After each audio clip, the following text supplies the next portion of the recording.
Dinosaur media is dead. Dinosaur media is dead. Police are dinosaurs. Yes. Oh, they've got the reinforcements for the unruly crowd. Oh, my goodness. They're here. Dun, dun, dun. Oh. No, we're not booing. Why are there more police? Are we evil? Or was it the joke about that guy's mustache? Time to leave. Go. Hey, man, what are you doing? Hey, they let us in here. Oh, so videotape this. All right, so it looks like they're pulling the police out and pushing everybody back. They're getting pretty tough. Really here. For people who are listening to us live, they let them in, and now they've got the police are shoving people. They're shoving Alex, shoving the crowd. Here we go, folks. I'm being assaulted by police. Hey, you got to get off my cord, man. North Korean thugs. These are people who don't believe in the First Amendment. You guys are engaging in tyranny. Absolute disgusting. There it is, live. You can see it. All right, I've literally had cops get up close where nobody could see and then start punching me in the stomach. And I want video of them because I need video. Listen, give me Josh because I want to videotape. All right, they're punching Alex right now. Literally sent guys wearing masks. This is the police state. Well, when the real revolution starts, these guys are in trouble. Hey, why did you guys let us in here to do that? Why did they let us in and then assault us?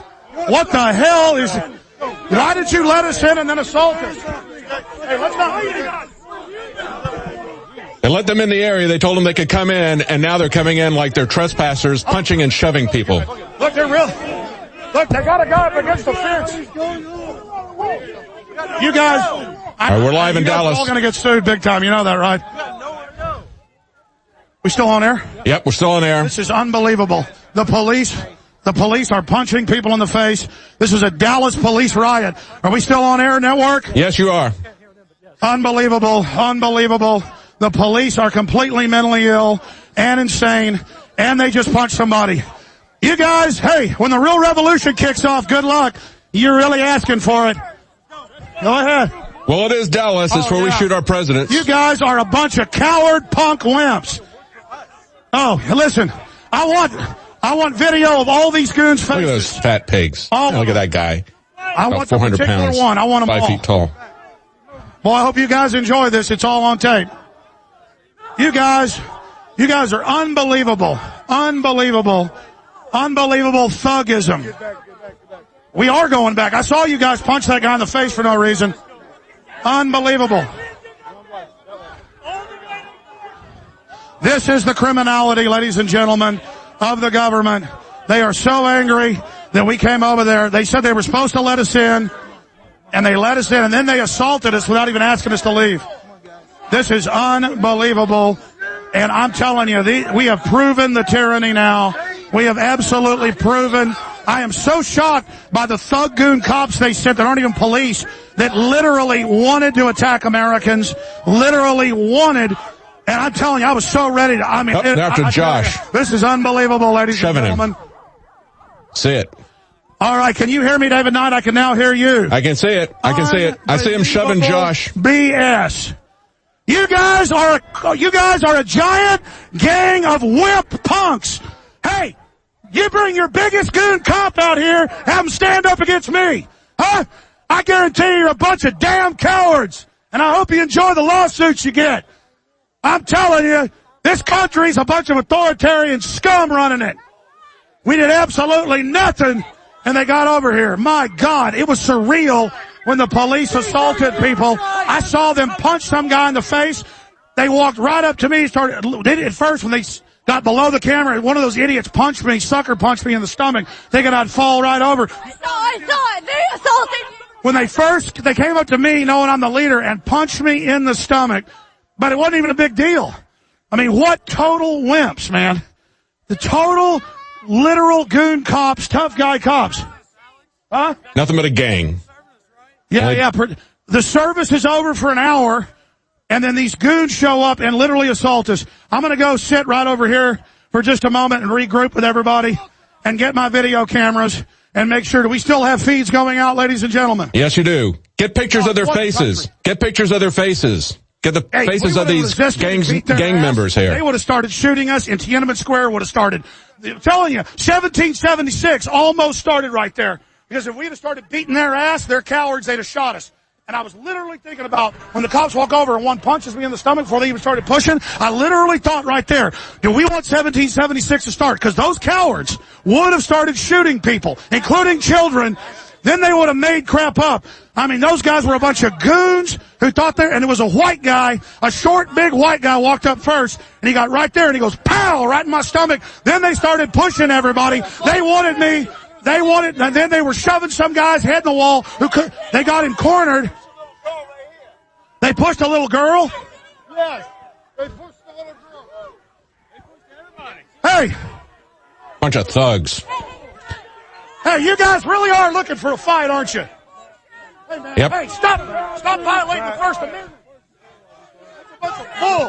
Hey, you guys. For those of you just joining, Alex and the demonstrators were allowed into this area, and they were standing around peacefully for about 10, 15 minutes. And then a bunch of thugs wearing cop uniforms came out and started punching people. Hold on, stop. Let's see what they want to do. You guys fucking cowards. You're fucking cowards. All right, we're going to skip this break. We're going to keep going. This is a near riot as the police are pushing people out that they formerly let in. Look at you. You're not cops. You're thugs and pieces of crap. Gangsters in uniform. You didn't even ask us to leave. So you started shoving people and stomping. I saw you stumble some 5-year-old. This is why they call Dallas the city of hate. Serious stuff over that street there. I want that big gorilla white guy that punched me in the stomach over here. He's a wimp. He doesn't take his stuff off. I'll kick his ass. Come on. You're so tough. I guarantee you want to fight right now? Bunch of cowards. I want to find that guy. I got video of it.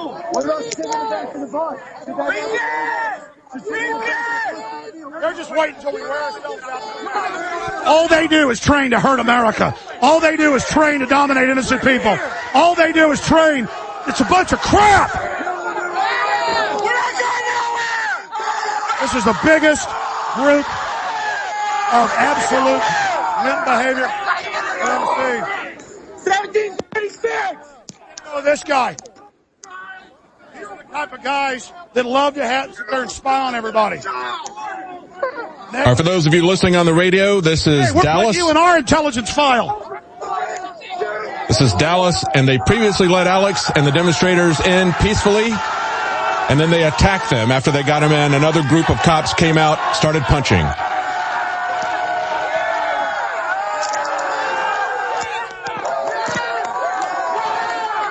This is really getting out of control, folks. I got to really think. I thought you were with the police. You with the police, buddy? Anyways, my whole point is that, can you hear me, David Knight? Can hear you.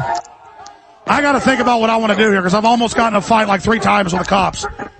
I mean, I think we got the fact. You were describing a guy that was really fat. In the stomach. I literally have got to get out of here. I'm going to start. I mean, I just can't handle this anymore. This country is so screwed up, man. We got to really mourn for this nation. They're supposed to let us in. We go in. The head cop checks. Yeah, let them in. Some other cops said you weren't supposed to let them in. Then they come over. All these goons show up, and I go, no, wait, we don't know what they're here for. They walk up. They get in my face. And then one of them before it all starts goes, and hits me in the stomach. Then they start the pushing. They knew cameras couldn't get that. And then they're trying to make me hit them or get mad so they could do something. And it was all set up, all their little plan. They probably let us in so they could do that. Then when it wasn't enough, they came over here to start another fight with us. They kept pushing us back. And why are they behind the line? Why were they behind the line? They kept pushing us back. That's what they've been doing for 50 years in Dallas. Somebody's shoulders. To kind of cover up in-your-face thugs. Over as well. The little girl was on her dad's shoulders, and they almost got trampled. She was crying. It broke my heart, man. She was scared to death. Let me tell you, that's how it's going to start, like in V for Vendetta. If she'd have busted her head open or something, 1776 would have started. The globalists better back the hell off. They're a bunch of nuts. They're a bunch of criminals. I'm telling you, man, this country is that close, ladies and gentlemen. That close. One more proof you need. I saw him shoving some little, looked like a 5-year-old. I was crying on the ground. Little girl was exactly what they've been training for, and we're the enemy. Yeah. And they're treating us just like we're the enemy, just like they've been taught. Hey, it's us.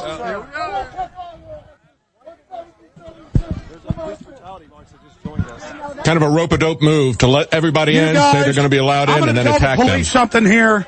I'm going to tell whoever called in that goon squad, you could have even told us to leave like we would have done. We would have left. It was shameful. And you guys are worse than North Korean thugs. I have seen the enemy, and you people are idiots, and the country is going to collapse. And believe me, the American people are going to bring you to justice. You all think you're invincible. You all think you all got it together. You are going to pay big time. I'll tell you right now, it was incredibly, disgustingly shameful that you guys tried to start a fight. You guys are total wimps. You guys are total wimps. I guarantee you got this job so you can pick on people. You think you're tough. Absolutely disgusting. It is. Just keep videotaping. We need to get video. Get the live feed. I'm telling you right now, this is unbelievable. These cops want to physically attack us. They hate Americans. They hate anybody that doesn't work for their criminal mafia government. They absolutely think they're tough. They absolutely just think, when the revolution comes, man, you're in deep crap. That's all I got to say right now. I'll tell you right now, the fact that you'd want to sit here and attack people and go after people and do all of this is just absolutely unbelievable, ladies and gentlemen. These are the kind of gangster thugs that they want to give a monopoly of guns to. There's a spy right there. Where's your gun? Hey, is that the one that punched me in the stomach right there? Hey, are you the one that punched me in the stomach? Are you the one you think you're... Hey, give me your card. You want to meet me at something? You're tough. Think you kick my ass? What you doing? You guys got all your illegal files. Look my ass up. I'll take you and 10 of your buddies on right now. Pull your fucking shirts off and see what happens, punk. You're a coward. You're a coward. You are a coward who wants to punch people when you think you can get away with it. Are you the one? Get that sheriff's deputy's badge number. I'm going to go check the tapes. You might even beat the ride, but you're not going to beat the ride, pal. You have to. I'm going to get your jet skis, and I'm going to get your bass boat. I can't wait. You think you're guardian of protection? Well, least you're in Pittsburgh and won. I can't wait. We are awake, and we know what's going on, and we're done. I have never seen such cowardly BS in my life to a nice, friendly crowd of people. I have never seen anything like this. This is directly out of Tiananmen Square. This is incredibly shameful. Hey, guys, we've already shown how screwed up this is and how the First Amendment's under attack. I think we need to leave now. Everybody get video of these guys so we can identify every one of them. Okay? That's right. Take their pictures. Yeah, we're getting it all. Get their mug shots. They're nothing but a bunch of common criminals wearing a uniform. Well, man, I couldn't believe it. We've already got it. We'll put it on the TV and then everybody will give it to us.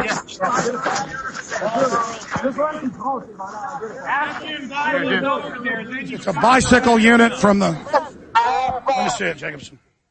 Here, hand me that. I got it. Hand me that. I'm going to sue you for sure now. Okay?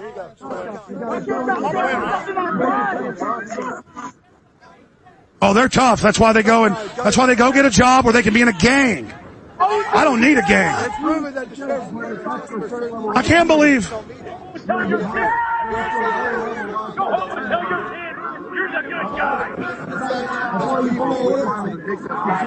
This is unbelievable.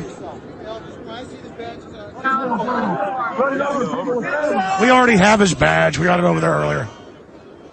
Anyways, this guy's unidentified right here. I'll tell you why you're a coward. If I punched you in the stomach right now, you and your goons would try to jump on me and break my back.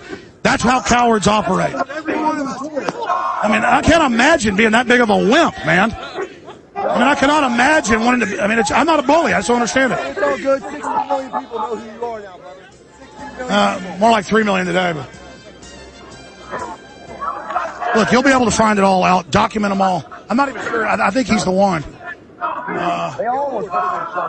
Yeah, but I mean, one of them punched me when I wasn't even doing anything. One did. They tell us to go over there. We push them back. They baited us. You baited us. This is a trap. You're all getting sued. Live from Dallas, this is Alex Jones. And they just allowed everybody, all the peaceful demonstrators in, and then attacked them. Here we go, guys. This is incredible. Yeah? I think it was him, yeah. Here, you want to get on there? Yeah. It doesn't matter. Look, your bank accounts, everything are going to be liquidated soon. The globalists are coming after everybody. America's falling. That's what this is about.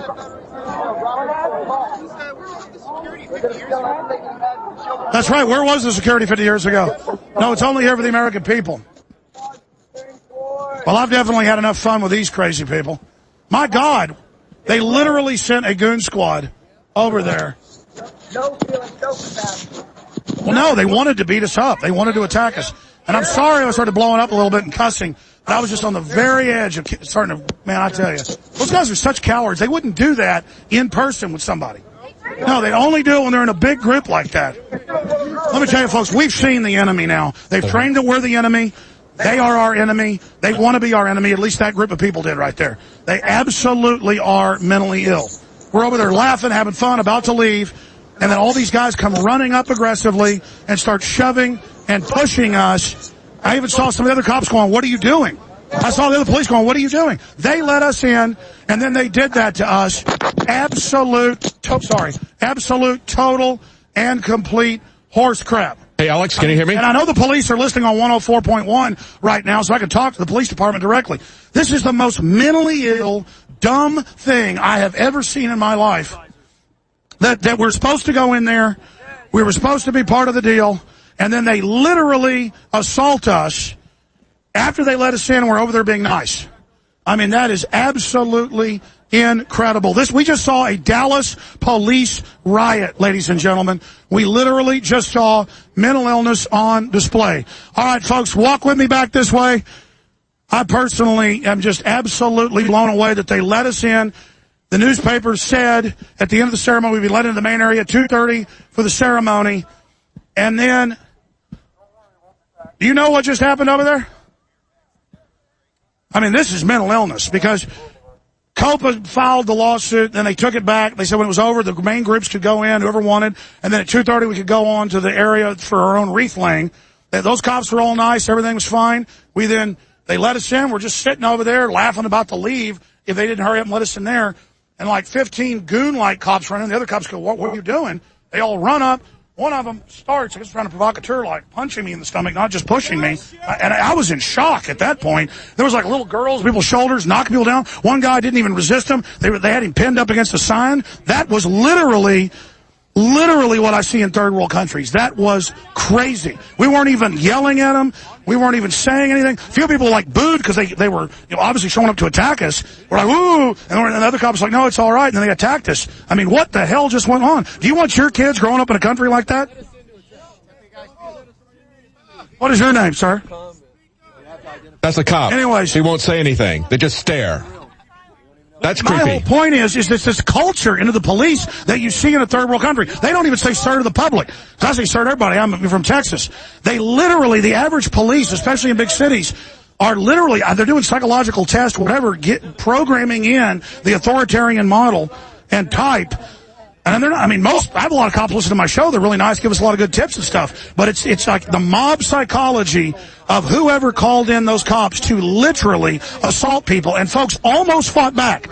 And then if a kid gets hurt or something in the atmosphere of this country, you know what's going to happen. Folks, it's 1776. It's so close. And I do everything on my radio show.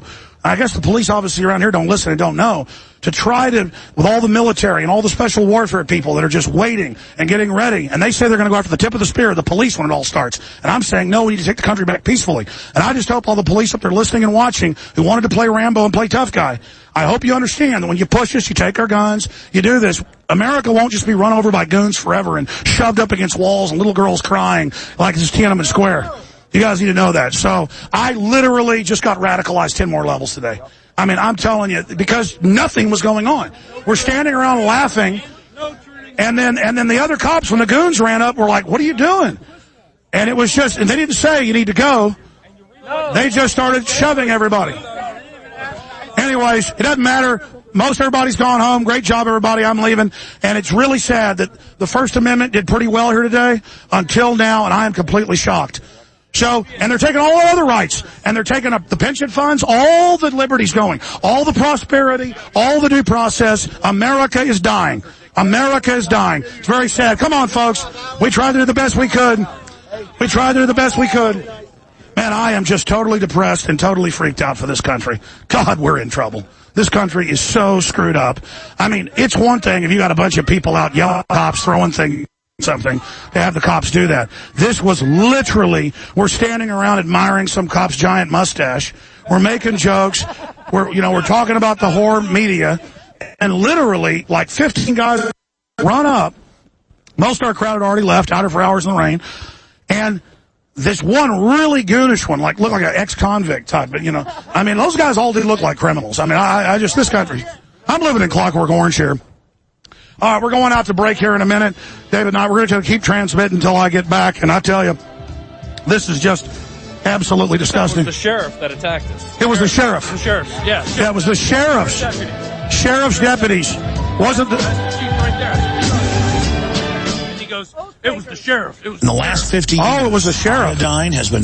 The Genesis Communications Radio Network proudly presents The Alex Jones Show, because there's a war on for your mind.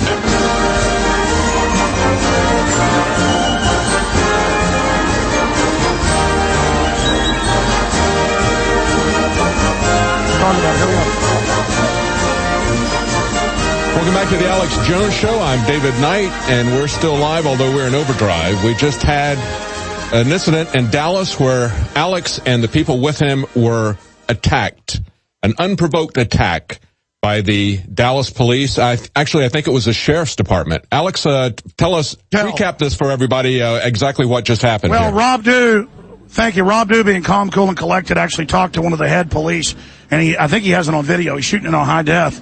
And he said, well, you ought to be ashamed of your men. And the guy looked at him basically with tears in his eyes, and he said, no, it's the sheriff did it. And now that I think back, it was actually sheriff's deputies. Yes. And we have a witness. They formed up at the federal building under DHS orders because they had a DHS guy that went over and got him. I remember him leaving when I made a joke about wiping the federal government's butt.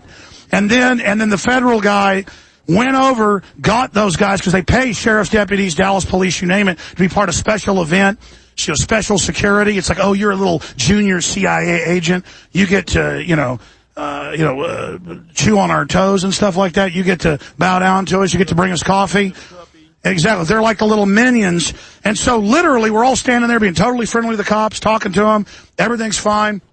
We're waiting officially to be let in after the event, and then at 2:30 after that to be let into the grassy area itself. With COPA and other groups to lay the wreath, and to have a moment of silence there. And that was over lawsuit threats that they had to open it up after the official event. And that was the deal. So I told a senior Dallas police officer, who was out there, who was in charge of everything, he went and checked, he goes, yeah, that's true, go in.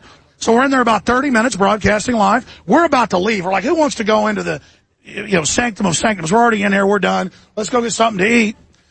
And all of a sudden, these guys come running up all aggressively, so the crowd kind of goes, ooh, and I go, no, don't boo, they're nice. I don't know why, but they were acting real aggressive, getting ready, and we're talking to the Dallas police. The Dallas police looked at them and said, why? What? And the sheriff's deputies basically were in command and said, pointed at them, and then this real criminal-looking, like criminal out of a movie comes up, and they were looking at me like they wanted to kill me. And I thought, man, this is like the criminal squad. These are the guys that do the nasty stuff. And then they didn't push first. One of them punched me from about 6 inches away, looking that there were no cameras. Pow, hoping I'd do something. But it was into my rib. It wasn't even that bad. It was kind of like, about like that. So he hit me, and then it did take me off guard. I was like, and then boom, boom, boom, boom. And we're like, whoa, let us go. And then they would see people falling over and get in on that and shove some guy over a little girl and shove their head into They pinned one guy that wasn't resisting him in any way up against a one of those city signs and were just ramming his head in with pleasure. This was hardcore criminal energy with a trained attack dog that America and free people are their enemy, just ready to attack.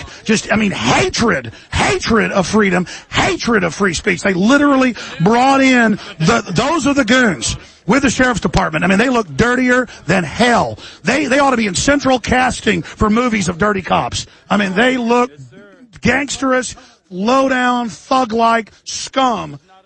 And the sheriff's department is under federal control. And I guess their argument was Dealey's federal property. Here's the big lawsuit. We weren't on Dealey Plaza. Yeah, that's federal. That's just like they grabbed Kokesh on federal property. Yeah, well, they're claiming it's a federal park, but then quasi-city. Oh, you just talked to the police. What did they say, Anthony Gucciardi?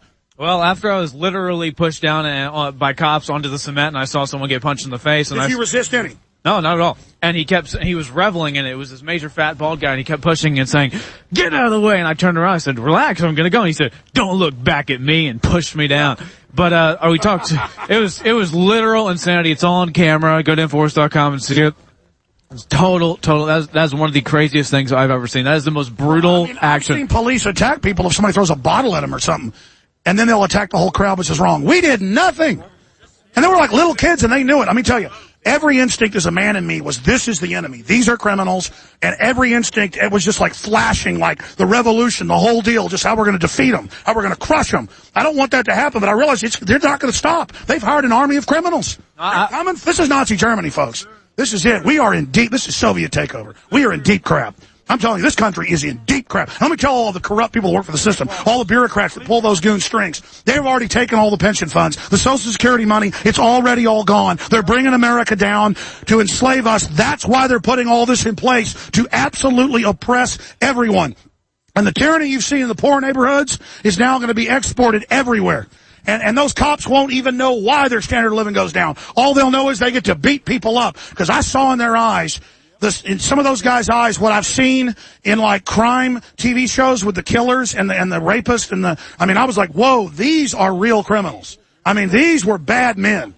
These were real killers. These were scum cowards, though, who want to do it in a gang when they've got the power of the badge and everything behind them. This is a shameful, let me tell you, the Dallas County Police are literally unbelievable trash. I have never seen anything like this. Good Shardy, one of the first times in my life, I was actually speechless by the criminal energy, and every level of me was just envisioning what we're going to have to do to stop them.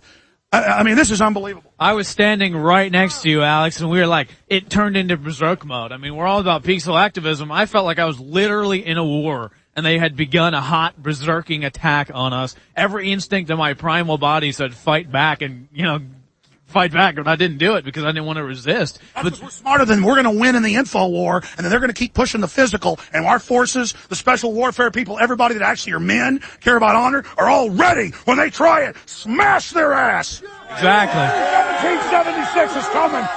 1776 is coming. Get ready, ladies and gentlemen. They're trained that we're the enemy. If you're a good person, they're coming for you.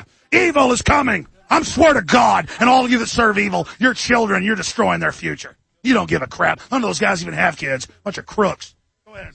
Yeah, exactly. And we went, and I saw someone. He wasn't directly punching me. He was going to move someone else, and he was forcibly moving his hand. He punched him in the face. The kid couldn't have been 16, 17. And he came back, and he said, "I'm finding that badge number." And they looked all over, and I think it was that massively fat guy that pushed me, too. We talked to the lieutenant. And I say that not because I'm against, fat people. It's because he's, like, reveling in, like, illustrious power I could tell you, some of those guys were tough, but I could tell you, we had right on our side, we would have hammered their ass. Oh, obviously, no. I was so ready. No one talked about when they came. It's because the people came against police brutality with these signs. It's because they have an open case against them, and they scurried like cockroaches. Oh, listen, I was telling that sheriff's deputy, we sued Pittsburgh and won. I don't have time to sue people. I have to sue them now. They just, because that's the legal violence I can use back on them. I said, I'm taking your jet ski, punk. I'm taking your bass boat. And even if you beat the suit, you're not beating the ride. Man, I tell you, I'm going to tell you, this is bad. You saw the people with the signs, though. They have an open case against Dallas. Hey, where's the fellow that saw them ganging up at the federal building and being commanded by the feds? Well, where's that fellow that saw that? No. It's a guy in a yellow hat. Yeah. All right, so we went up, and what we found, we talked to the lieutenant from the Dallas police force, the actual police force, not the sheriff's district or whatever. And we said, what just happened? He said, we would never do that to anyone. We would never do that to you guys. That's the sheriff's. That's the sheriff's office. They're completely different. We would not have done that to you. And we said, yeah, you care about the First Amendment? Yeah, we do. And they were reading the Oath Keepers information and like, yeah, we're down with this. That cop wouldn't talk, but he looked really freaked out. Yeah, they were actually freaked out. They were agreeing with us and saying, wow, they really did that. Why is the sheriff's department the boss in Dallas? Because they showed up and the cops went, what are you doing? And they were like, those goons were like, to those cops. I mean, it was... No, the sheriff's department goons were like telling the cops to go away so they could beat the crap out of us. And they're claiming now that that's federal property, except the event is over and we're downtown in the city. But it's not. It's only a designated federal park on it. We were on city property. No, we were blocks away at that point, and they were still saying, get out of here. But then the whole thing is, though, they're so afraid of a lawsuit, they scurried away. They were just literally afraid. Don't they understand that they just literally did all this on international television? I know, and there's how many cameras are there right now? It's everywhere. The live stream up to 1 million before, probably 2 million now that Alex Jones is getting beaten by cops. Literally someone, the massive dude was just pushing me and I said, stop that. And he's like, yeah, you like that. And he just kept pushing me. I mean, it was totally. They would push like a weaker guy with his daughter. They were like attacking that. It was the predator evil. Listen, they're lucky that little girl didn't get her head busted up on her dad's shoulder. Sir, tell us what you saw. We're going to skip this network break. Go ahead. I was up there up against the bicycles with you guys. Sorry, I'm so cold right now in the rain. I stepped out to take pictures because the Homeland Security Fusion bus was over there.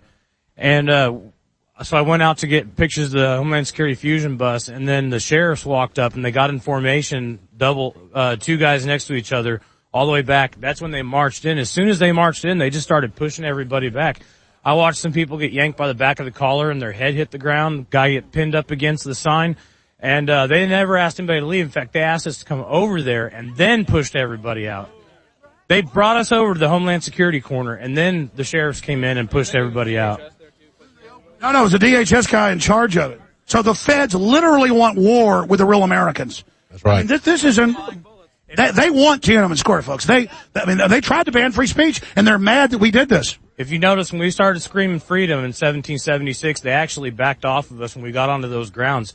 We do need to assert our rights and come out here and tell them that. The American people are strong as long as we continue to stand with each other in this group like we did here today. I'm going to give this guy a radio show. God bless you, brother. What's your name? Matthew Short. What do you... why did it come out of nowhere? I don't know. It was really weird because we were trying to get through that center street. They had us come back around the corner. And it's almost, the way I looked at it, they almost had us line up right next to the Homeland Security Fusion buses right there. And that's when the sheriffs came in, lined up. They marched in behind the police, pushed the police and us back, almost.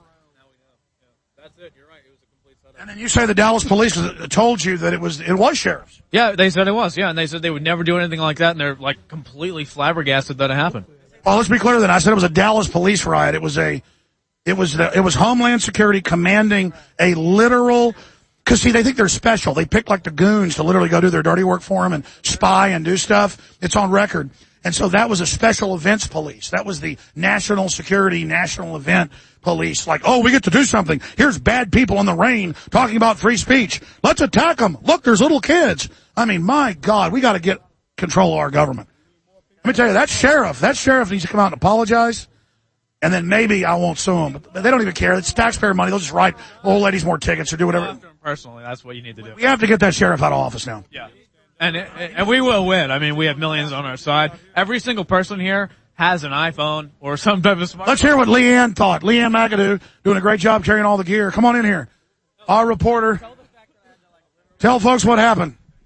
Well, we were just standing there joking around, having fun, talking about the dude's mustache and the guy with the red hair. We were calling him the comedian.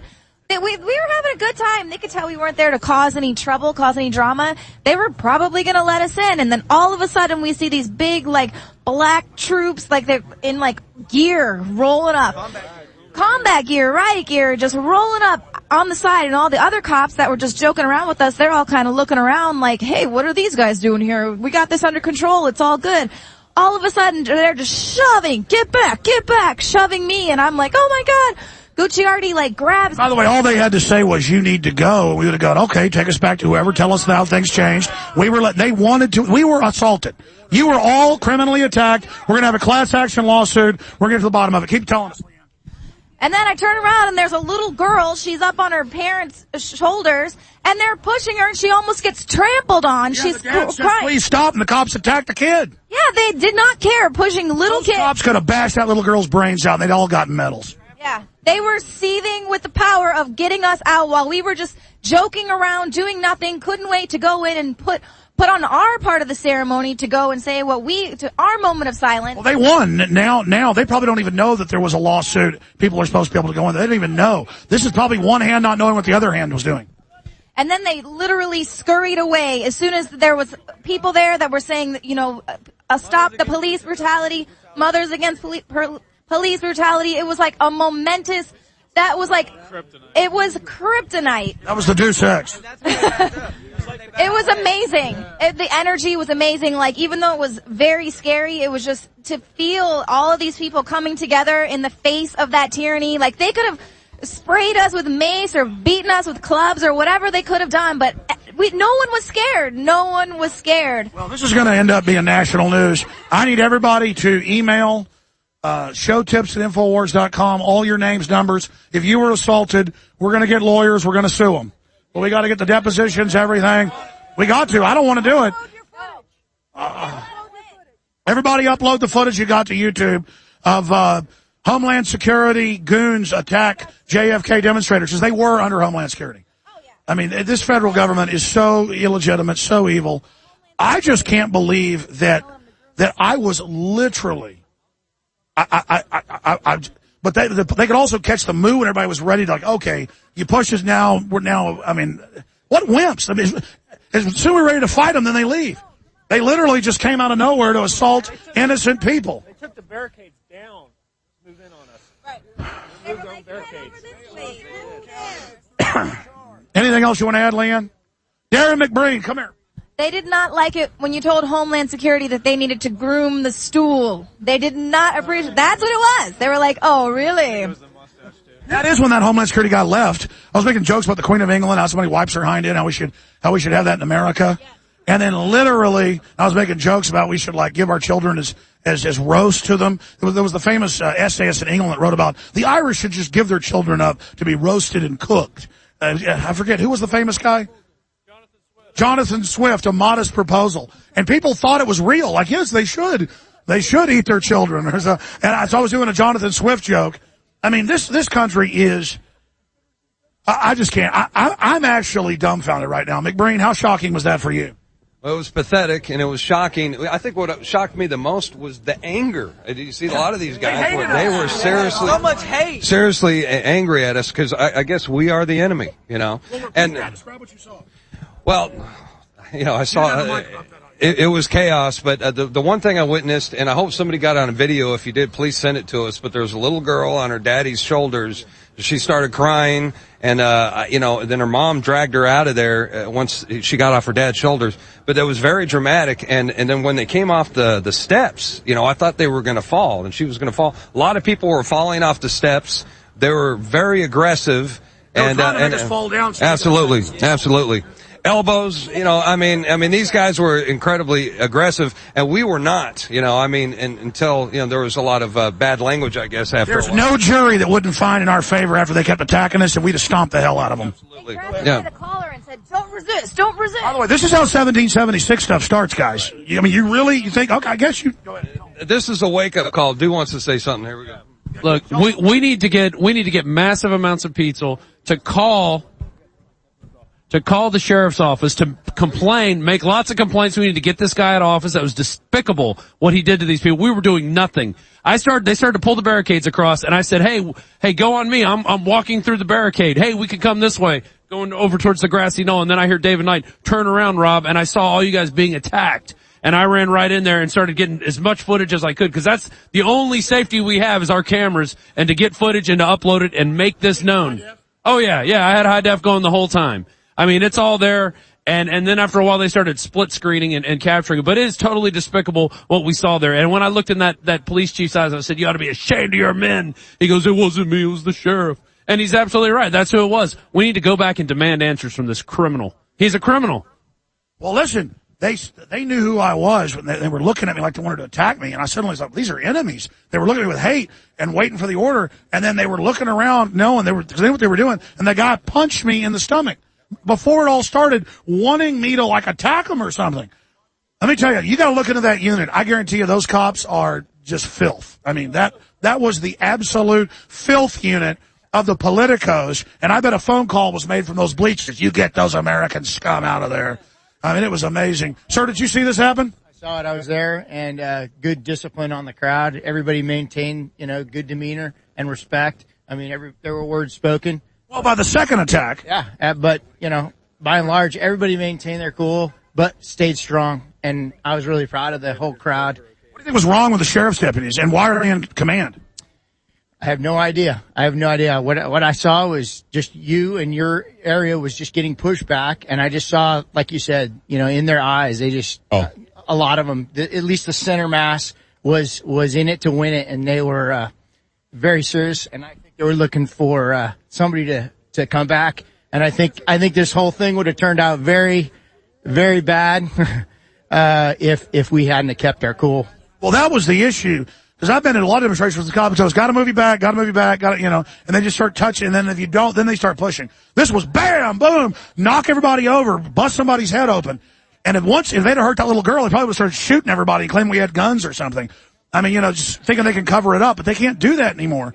Josh, you're not on camera, but you're back there. What'd you think of this? It was pretty insane. They kept slamming the shoulder mount into my face. Dude got that on camera.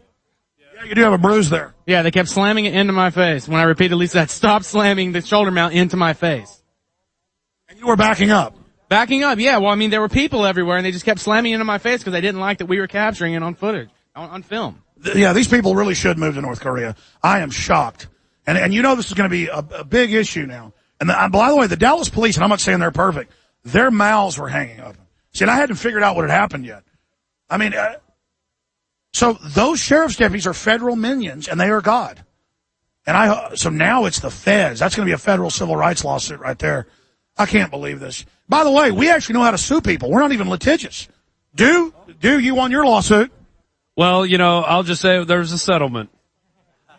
And to tell them that story, the mainstream media, you're up there in Pittsburgh covering it, you're totally peaceful on a hilltop, and they go, you're not mainstream media, you're arrested. They took you to an army base. Yeah, they used kettling tactics, pushing people up hills, and then they had cops coming from the top of the hill to grab people. And it was just an encirclement maneuver that they put on us. I can't do this with the relay. But it was totally despicable what they did there. And that was a case of there was a protest of 50 people protesting police brutality in Pittsburgh after the G20 in 2009 on September 29th. And there were 50 people in a park surrounded by 1,500 riot cops. And then more riot cops showed up, and it was total for 50 people protesting police brutality. What's the irony there? And then they just started arresting people. We were put in detention cells. And about weather like this, they brought us outside and made us sit in the rain for 6 hours. We're out of time. We're going to come back into the next segment. We're reporting here live from this insanity, the death of liberty. Oh, man. We're on the march. The empire's on the run. Alex Jones and the GCN Radio Network.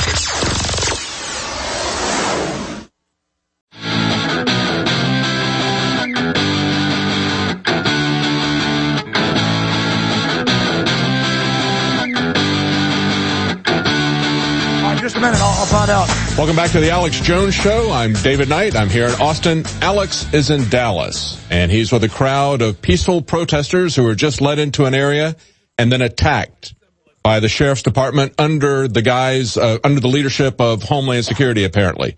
Alex? Yeah, we now have reviewed videos during the break that folks shot. It was definitely the feds coming over with sheriff's deputies that are their federalized goons, and then they wanted us to fight back, basically. Now I understand, as I guess they had like some MO that if he punched me in the stomach, I would fight back or something. So I didn't do it. I didn't fall into their trap. I almost did the second time when they were chasing us around the corner, cussing at us and saying, we'll beat your ass and stuff. I was like, take off your badge. Take off your freaking uniform. I mean, I want to challenge those sheriff's deputies to an open, bare knuckles boxing match. They can get the license. I will fight two of those guys. I'm serious, because normally I'm not that tough of a guy, but when a bunch of big guys try, I could stomp there. I would be able, I'm telling you, I fought 2 or 3 big guys at once before. That's when you really wake up. And I'm telling you, if they want to get an exhibition match, bare knuckles, I will get in there with one of those sheriff's deputies, and I will literally break their cheekbones and literally ram their nose off, okay? And the whole point is that I am not going to be their slave. I've never seen such cowards in my life when people are sitting around smiling, doing nothing, attacking us and trying to get people falling over each other. Some of the cops weren't doing it, but there was the middle group and others were trying to hurt people. And then some of the other cops were like, even a couple of the sheriff's deputies. All right, let's go over this. Anyways, folks, I have literally seen evil. I mean, that's all I can say, David Knight. And I'm not sitting there being Mr. Tough Guy. I'm being honest. I mean, it is a man having cowards in uniform attacking women and children and media people who've done nothing. At a fundamental level, all my instincts are, this is the enemy, this is the red coat, this is 1776. I mean, because it's different than just having some thug try to attack you in a parking lot. That's a criminal. It's organized evil is what we're facing and what we're dealing with, David Knight. This was a live demonstration, Alex, of the spirit of the people who assassinated Kennedy. This is a live demonstration. You see the censorship followed by the thugs coming out and beating people. That's exactly what we're up against. That's what America is facing right now. And there's a story that came out yesterday. I'm sure you probably haven't seen it, Alex, because you've been busy with what's going on up there. But they had a British Army secret terror unit called the Military Reaction Force. And these guys are coming out and confessing on television that they shot dead innocent civilians. Yeah. The guy says, we were not there to act like an army unit. We were there to act like a terror group. We were there in a position to go after the IRA and kill them when we found them. And they talk about how they drive by and shoot people at barricades when they don't have any weapons. This is exactly like that movie, The Art of Killing, where you've got these these people who are with the Indonesian government confessing to the mass murders that they had committed because they're proud of it. This is what this guy is saying. He says, exactly. And our founding fathers knew that if we didn't have guns, we couldn't resist these guys, but we're all ready. And I would take all the special warfare people I know and all the good cops I know. One of them could defeat 10 of those thugs I saw. I'm telling you right now, they had, and I don't want a civil war to start, but my God, I'm not going to be like in Indonesia where they just go round me up and start killing me. Absolutely. I realized right there that these people are the enemy of freedom. I mean, there is absolutely no doubt that the Dallas Sheriff's Department and the criminal unit, this tells you about the feds. They're trying to corrupt all the police, turn them into goons and Soviets, but they haven't been able to do it, and there's a big culture in the police fighting it. We need to be clear about that. There's a big culture waking up to that and against this. But the feds don't care. They literally had a group of low IQ, moron idiots who might not even be criminals in their everyday activity, but have a criminal mindset, who literally wanted to beat up other Americans. Yes. And do it in a way where they had guns and they had other cops to help them if they weren't going to win. That's the opposite of what a man wants to fight tyrants and thugs in overwhelming odds. A slimebag bully wants to fight people when they've got all the odds on their side. That's exactly graceful crap. That's exactly what these guys were saying. These British terrorists, these soldiers, so-called soldiers, are saying the MRF soldiers said they agreed to be interviewed on this program because they believe their role in the fight against the IRA is unrecognized. Now they get their credit. Now they get credit for driving by and shooting people who are unarmed, people that they don't know are even members of the IRS. I want to go further. I interviewed Steak Knife and others who were British commandos at the highest levels of the IRA, commanding them to carry out attacks. Yeah. And the low-level IRA didn't want to commit terror attacks, so they would kneecap or kill people that didn't. Now, I haven't seen this news story. Are the guys on TV bragging they killed innocent people? Yes. Or are they? Yes. Wow. They're bragging about it. They say we would just drive by and we would shoot them. They said that there were situations where they had groups of people at checkpoints. They said, oh, we think they're IRA. So they would just drive by and shoot everybody at the site. So you have this one guy, Patrick McVeigh. He was killed when he was 44 in 1972. You got a guy that was 18 at the time. He's had 40 years of pain. He survived. The other people that were at the standing around, they died. So this is the kind of spirit that we see happening here. It's what we saw in the movie. I called it The Art of Killing earlier. It was the act of killing. This is a spirit in these people where they just want to kill innocent people. They get a kick out of it, and they want to be recognized for it. They want to brag about it. That was what was so riveting and disgusting at the same time about that movie. I couldn't get my head around how somebody who did this stuff... I felt physically ill after we watched that film together. Yeah. With the crew. I'm going to go out here and find out what this guy, he's been out here for days with an Israeli flag. Hey, what are you doing? What's your story? Well, I thought they were going to shoot at us. I really did. I did. So why the Israeli flag? That's the best army in the world, is the IDF. Well, it is a very strong, trained military. I was just curious. We're talking to different folks. What's your take on Kennedy and what happened? Well, the CIA killed him. He wanted to bring back the gold standard. He was printing greenbacks. He spoke at Columbia University and said that he was going to take out the mafia and the drug gangs and all that stuff. So they shot him. Yep, good points. All right. Well, good to talk to you, sir. All right, there we go, folks. Well, listen, I know you're cold. You've done a great job. And where does everybody want to break up at here? Your motel. All right. Well, listen, God bless you. You're awesome. Send us your emails. Kit, go file your report. And I'm going to start walking back now. I'm going to get my crew in here in the car with me.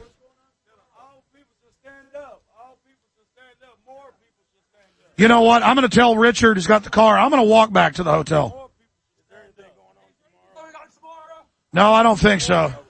But I may get on the radio. Look at Infowars.com. I may go have a protest at the sheriff's department or something. I'm freaked out right now. I mean, well, I tell you, that was crazy. That's a good point. Here, tell, sir, I was talking to you. Tell us your first name and what you thought of what you saw. My name is Devin. I saw a lot of things I didn't like.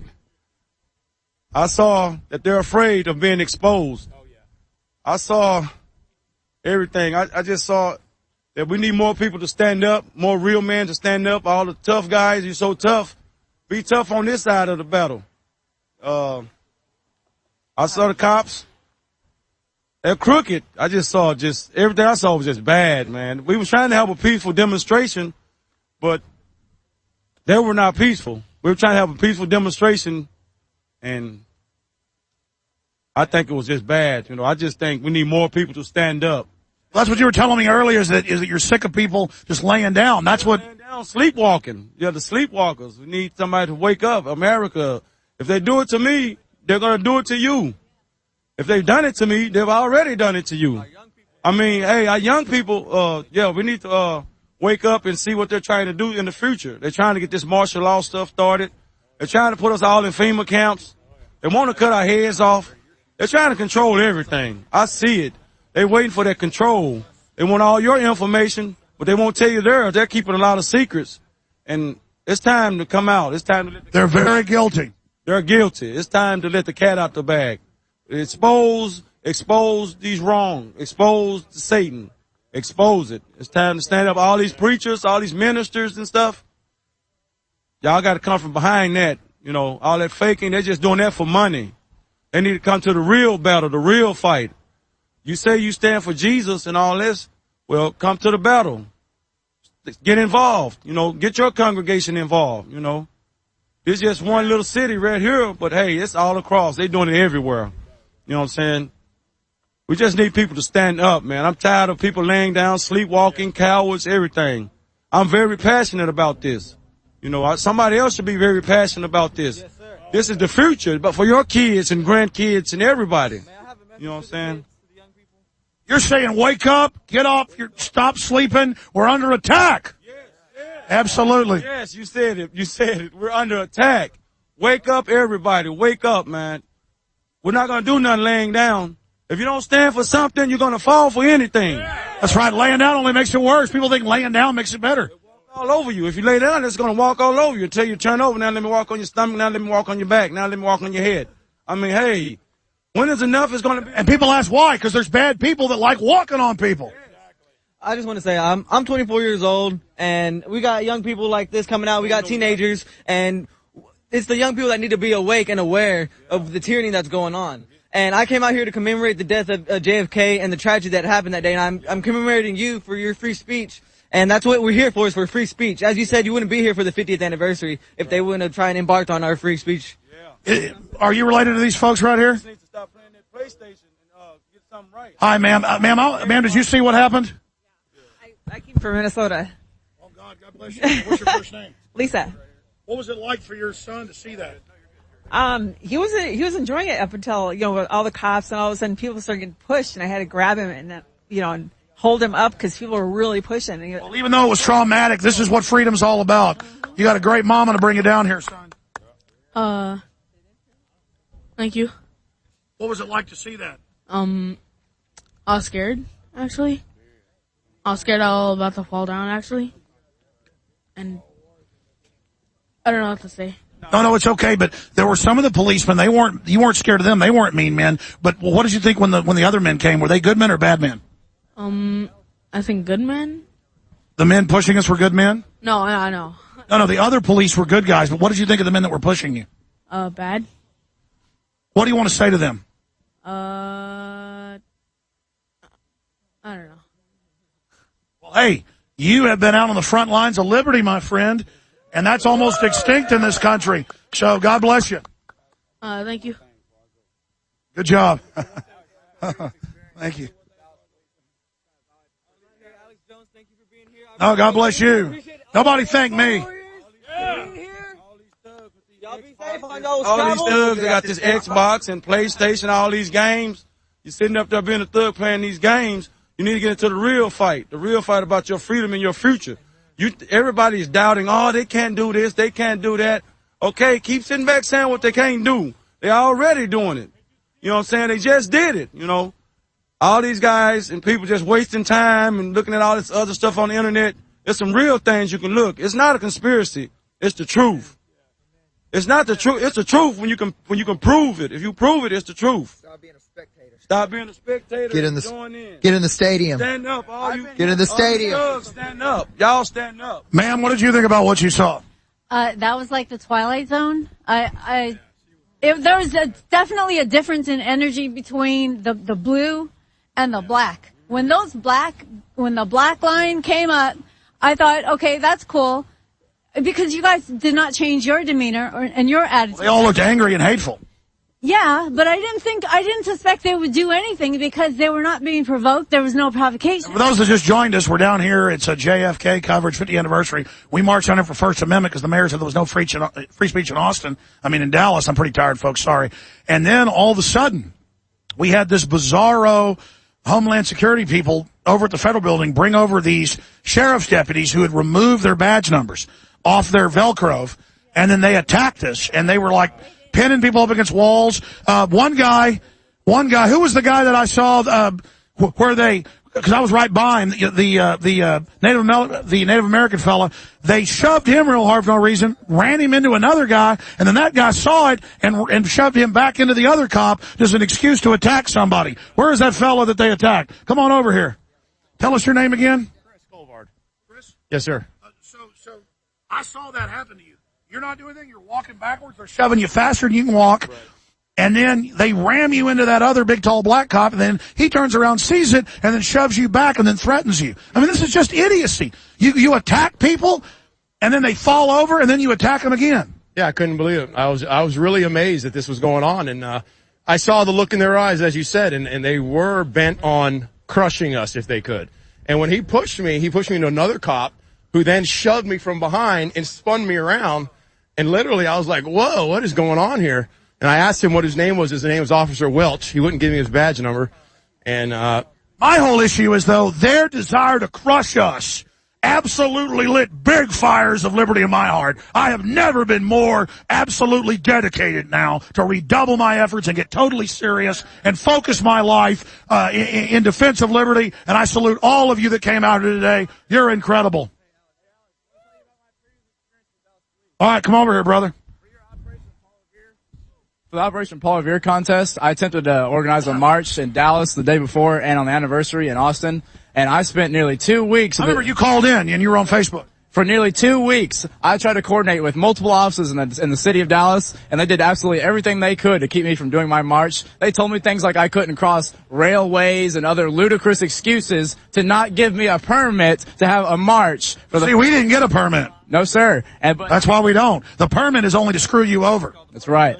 You don't need a permit unless you're blocking streets. They only make you get it so they can deny it.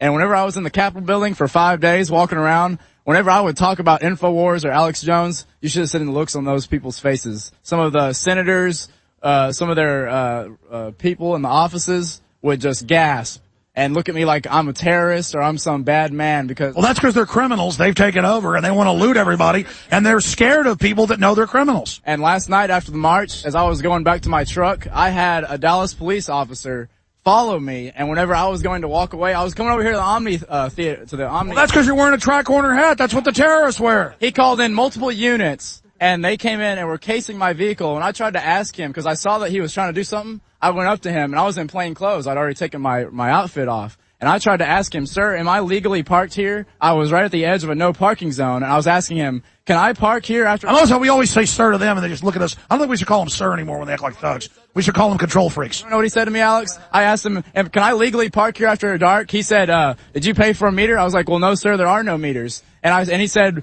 Well, I'll let you figure that out. I'll let you think about it and figure it out. And I'm asking him, sir, I want to know if I'm breaking the law. And he would not give me an answer. That's because you're American scum. And I saw him at the barrier, and I gave him eye contact, and he gave me a smug look, and I smiled real big at him, and he knew who I was. He was one of the guys that attacked you. He was actually an African-American cop with a beanie on. He had a little mustache, but after I smiled at him, he walked away and ran back to some of his superiors. Man, what a weird culture. I mean, God, I don't want to live in North Korea, man. I'm here to tell you, now throw some positivity. Well, the positive thing is we came down here and we took it over, and they're mad. Oh, yeah, definitely. I woke up about 2 years ago, and since then, like, if you're consistent with Facebook, Twitter, constantly talking about the establishment and, you know, the wrongdoings that these cops are doing every day to our civil liberties, people are waking up. Like, they are. We're on a break. We'll come back to you on the other side. Live from Dallas, Police State America. Stay with us.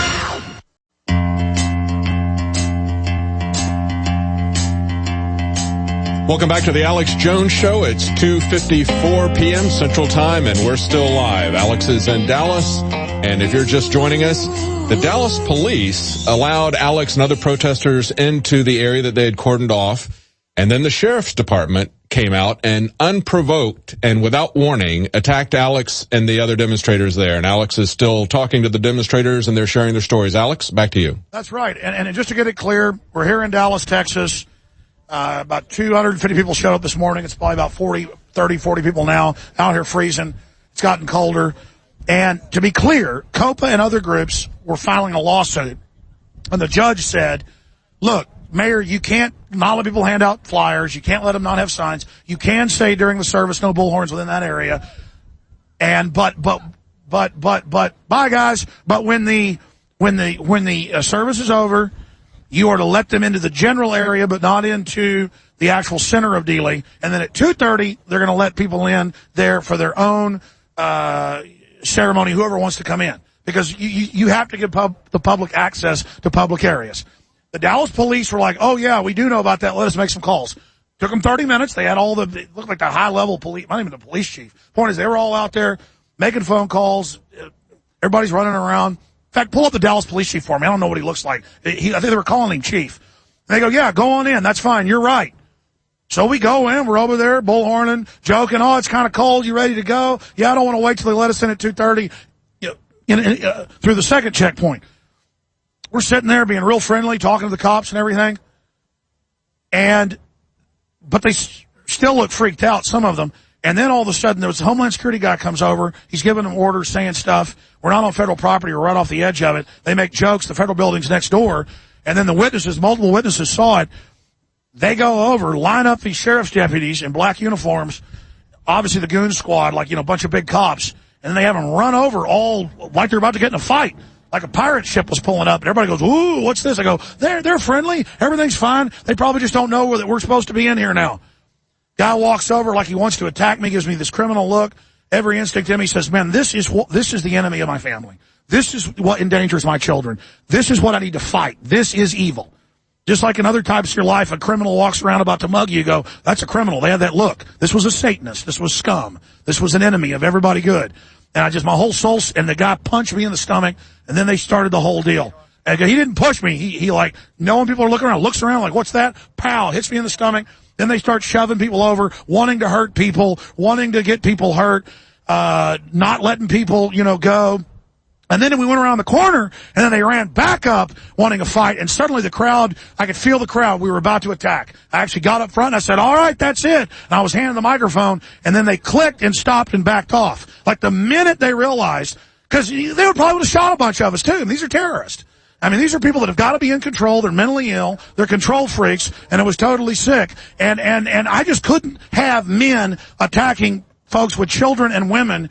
I just couldn't put up with it. I mean, it was incredible to see the criminality. You have any comments on what you saw? When I come up on a group of police and they was talking about back and forth saying, you know, well, we don't really know what to do. We've never got any real instructions on what to do in this situation. I mean, and so one cop. The deputy police chief let us in. It's in the newspaper we're supposed to be in here. Or maybe the chief. I don't know what he looks like. They just said, we're going to go ahead and step aside and let them do their thing. And then they all stepped aside, and then everybody came on in. And I was just blown away. And then we were just standing there doing nothing, doing a broadcast.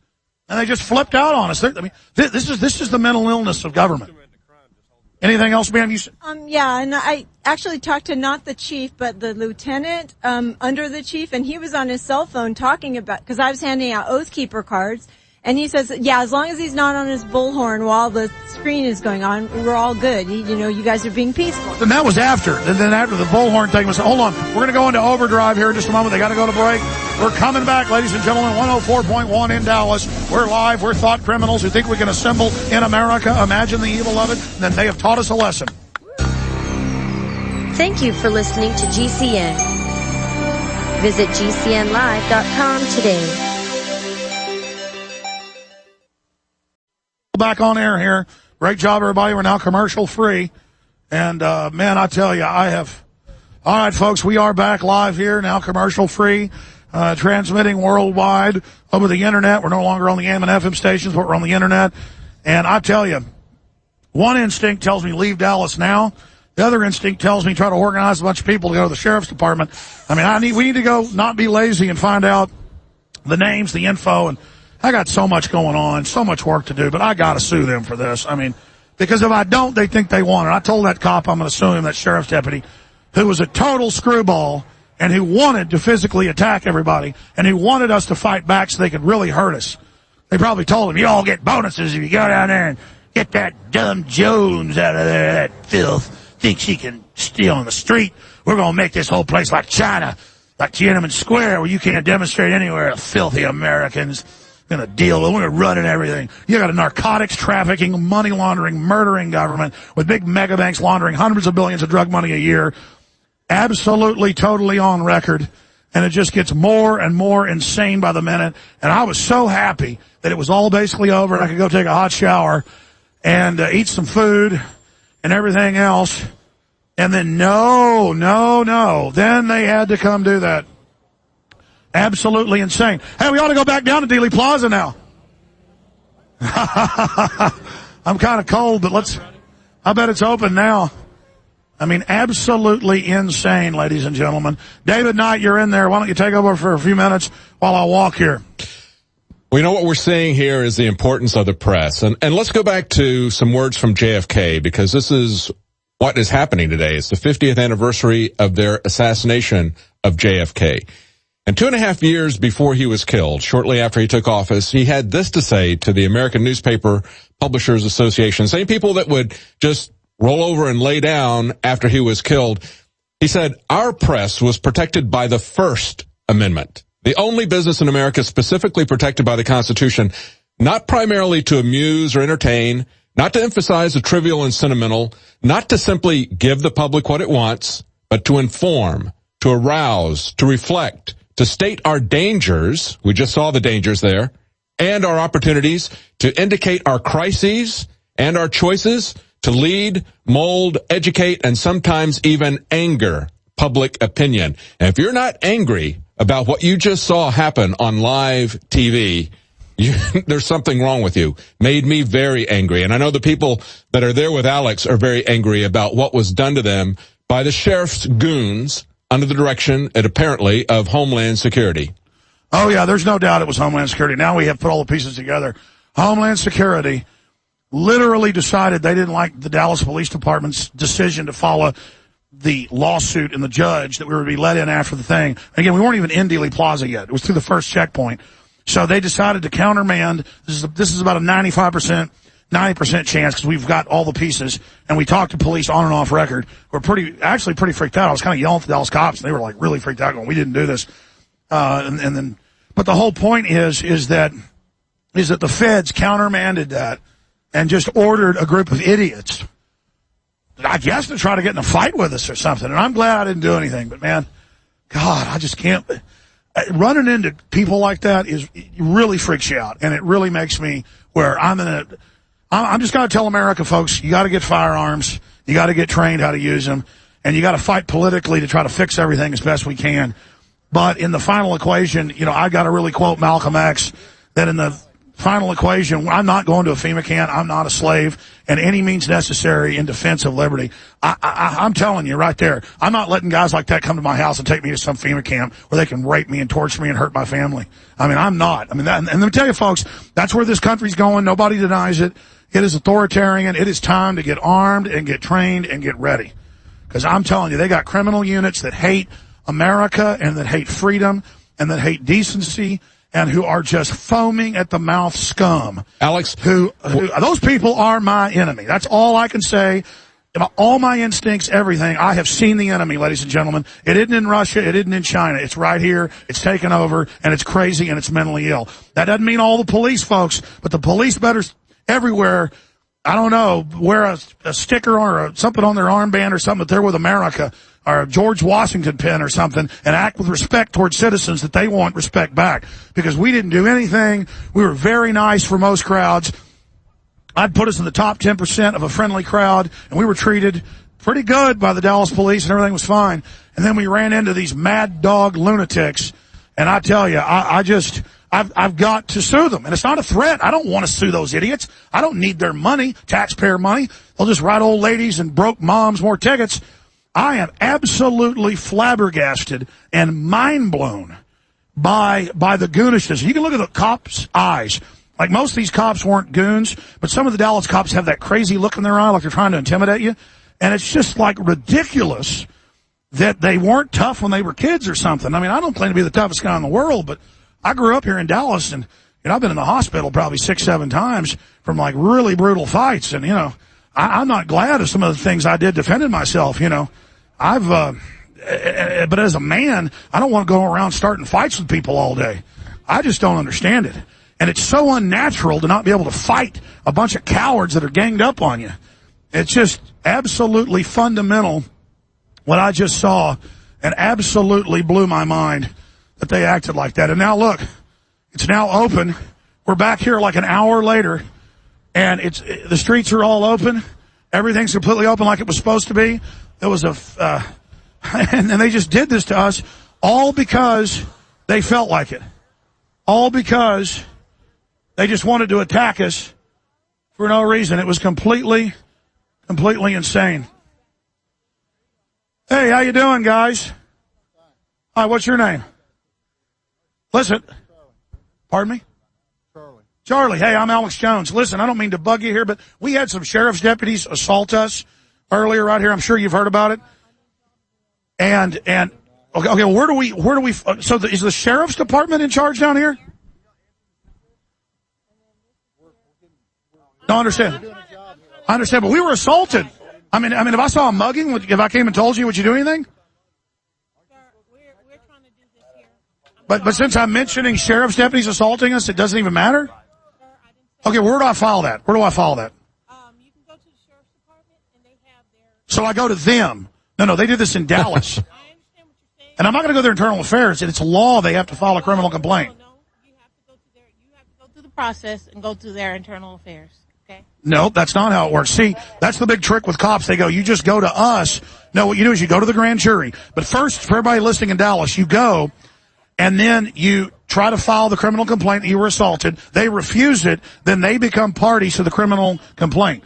And then you saw that woman's imperious attitude when we're like, hi, we were assaulted by sheriff's deputies here. We'd like to file a report on that. She goes, you go to them. So Hitler should have been the judge at Nuremberg over him. Hitler should have been the head judge over the Nazis, judging them.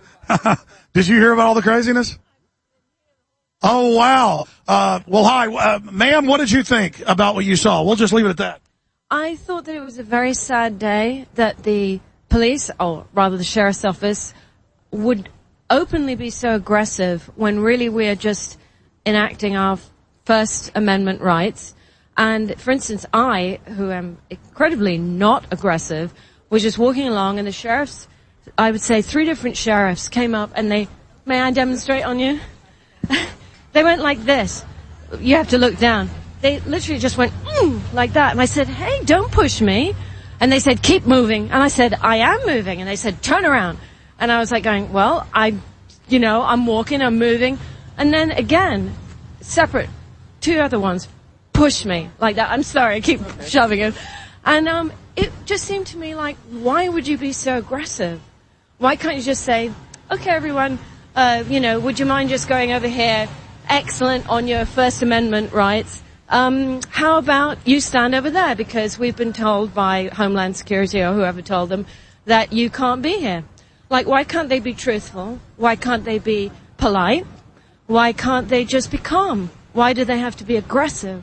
I mean, I was doing nothing. And in fact, when everyone was shouting and going crazy, I mean, to be honest with you, with all love and respect, I also felt that it's wrong to shout at the police, you slaves, you scumbags, because I feel sorry for them, because I can't believe that all of them are just dead in the head.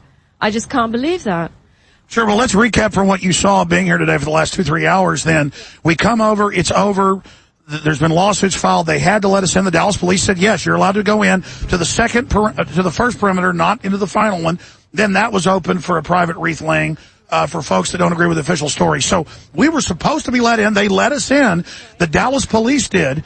And then Homeland Security sent over their auxiliary federalized sheriff's deputies.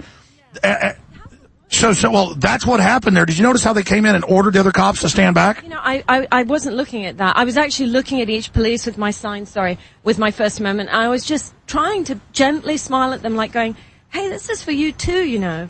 This is for everyone that you love and care about, and you too, because there isn't a police state that's ever been on this planet where everyone didn't get their ass burnt when it really got going. I mean, Hitler's regime, all the original people that were in the government or helping him, you know, in Russia, Stalin, his mates that helped him get it. I mean, you know, you think they might learn that it doesn't actually work. Tyranny just begets more tyranny until everyone's just shooting and killing each other, and it's a terrible mess. And then, thank God, it ends. And I personally, I'm just desperate for the things that are beautiful and wonderful and exalted about the American people. Should reign in this country again, instead of the incredibly obvious criminality that's going on here. I mean, it's like, you know, you'd have to be deaf, dumb, and blind to not see what's happening. So I'm just really proud of everyone here. I don't agree that all the police are slaves. I think that they're under incredible pressure to behave. Peer pressure. Yeah, to behave in a way where I believe that at a certain point they're going to stop behaving that way. And I don't know what'll happen then. I guess the National Guard or some other lunatics will come in and kick our heads in. But, I mean, you know, okay, bring it on. But the change must come. And I'm praying for it. Sure, you know, I'm not looking for physical stuff. I want them to be free and happy. But, I mean, I got punched in the stomach first. And so they was all targeted by Homeland Security. Now that I'm not emotional, then I gave in and let them be mean to me and shove some guy's head over and over again into that and punch some person and almost knock a little girl into the ground. But then they chased us around past the barricades and attacked us again. No, but that's the thing is that why do it? They're supposed to be peace officers, not guys being intimidating, pushing a woman who is doing nothing but doing what they're saying, shoving me in a way that if I was in a bar and I was 6'2" and a man, I'd probably get in a fight. It's like, it's ridiculous. I know. Sorry, what? Yeah, I know, but this is the big deal. When do you actually take on your own ability to think for yourself, even if you're in a position where you're supposed to take orders? When's that point arrive? And that's the point that these police officers need to get to, which is why I feel sad when you guys scream at them, you slaves, you fuckers, you bastards. You know, it's like, I just wish that actually, seriously, I mean, I thought about doing it and then I got shy, but I just felt like saying, listen, I don't know what you're thinking, but please stand up for what's right. They surely know what that is. We're just talking about First Amendment stuff. Well, by the way, the Dallas police, when they came over, were like, what are you doing? They told them to let them in. And the point was that was ordered by the feds, yeah. That's just crazy. Crazy. Well, anyway, listen. Here's the top police. Here, hold on. I'm going to go talk to them. No, stay here. Good to see you. No, just stay there. I'm going to talk to you some more. Hold on. I'm going to go talk to them right here.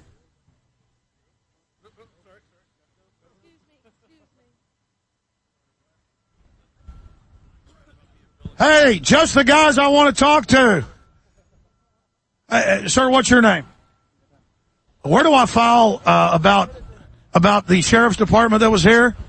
Oh, come on, you can talk to it. Because we can't go. So the sheriff's department's in charge here because they assaulted us when the Dallas police let us in. We were supposed to be let in, as you know, sir. Oh, come on, you can talk to. You're not ignoring us because we're in private property. Silence is complicity. Oh, private property. What is this, city property? Well, you're on private property. The imperious nature. I don't know who that guy is. Private property. The Dallas Police Department is private property. Can you hear me, Alex? Masters. Can you hear me, Alex? Yes, David Knight.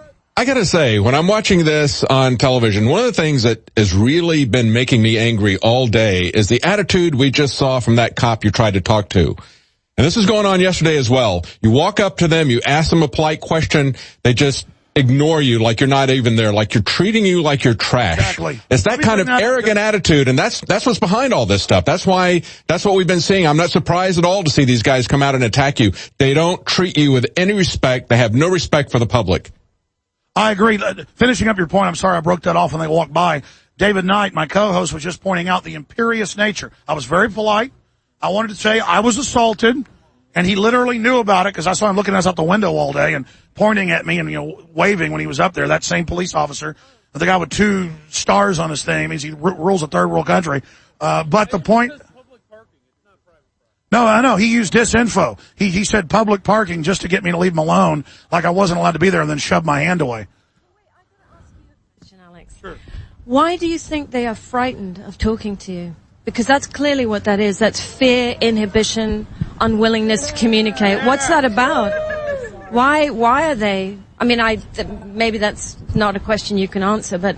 No, I know why. Because they're in such a controlled culture of compartmentalization and being dominated.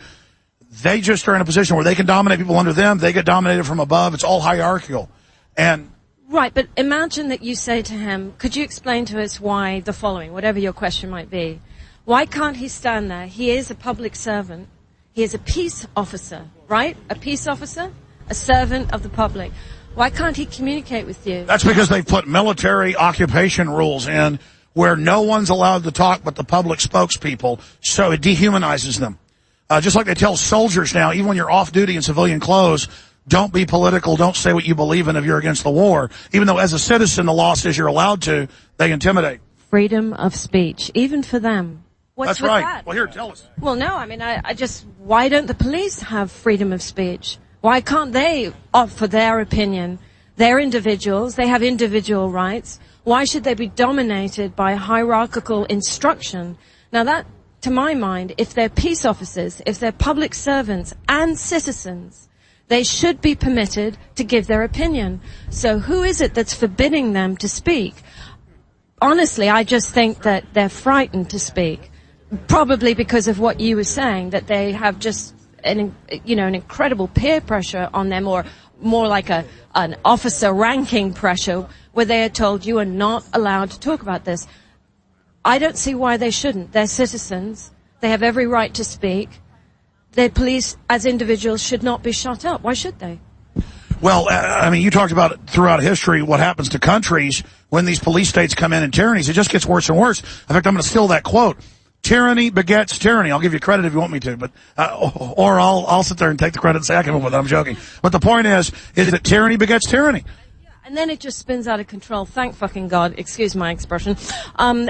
Because then otherwise we'd be just under permanent tyranny. But tyrannies always end, not before there isn't a great deal of suffering. And I'm just hoping that through technology, the internet, the incredible, wonderful, good work that you guys do, and other, independent newscasters and individuals who talk about this and try and do things on a very grassroots level, I'm really hoping we can circumvent what seems to be almost a turnkey totalitarian state that we are just, doesn't Obama just have to call martial law and then that's it? Well, he's already doing most stuff by executive order outside of Congress, and they've put in the internet kill switch, the total surveillance grid. They call the spy systems they've put in the battle grid. What's it called, David? You were reading it today? The battle grid, that particular spy system that the police use. Yeah, it's the battle grid. It's called the BattleNet Inside. BattleNet, yeah. And it's battle with us. It's not battle with criminals. They all skim the money off the top of that. I mean, it is just incredible. I gotta say, Austin police are not anywhere as arrogant as these guys. And Dallas police aren't as bad as a lot I've seen, but man, I tell you, Dallas citizens need to start acting like humans around the police, because it's really gone to their head. I mean, a lot of these cops, some of them I can tell are listeners and wave at me and stuff, but some of them are serious mental patients. Can you imagine just walking around in a uniform feeling powerful because you're part of a power structure? Well, I think, unconsciousness is something people really need to understand. I think, people assume that everyone is fully in their own skull and present and attending life, but I think a lot of people are so profoundly disengaged, so out of communication, that they really just fall beneath a certain level of awareness, so that I don't think they're capable of actually seeing what's going on around them and making a choice for themselves that they should do a certain thing. In other words, a good thing. So anyway, that's my own. And we were here an hour ago being attacked, and here we are now, it's all opened up. But they were supposed to open it up, and then they were just waiting for a call, even though it had already all been decided. We were following what was agreed upon. One of the head cops called and goes, yeah, that's true, let him in.